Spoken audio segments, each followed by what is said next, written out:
Esmu sarīkojis pie sevis talku. Man brauks draugi daudz, bet ko tais viņus dzīšu tai mežā pēc tiem paštaisītajiem iesmiem? Labs risinājums, kā uzcept vairākus desas ātri, ir grābeklis. Jebkāda veida desas, vai tas nekas. Jebkāda veida desas droši liekam šādi te virsū.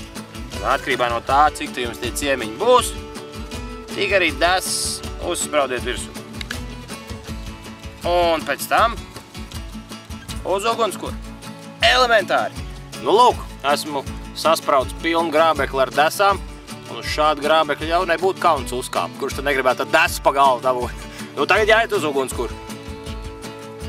Nu, lūk, galvenais taucinieks arī ir klāt, un desas ir gatavs. Uz grābekļa cepts nekādu vainu, vai ne? Dari gudri.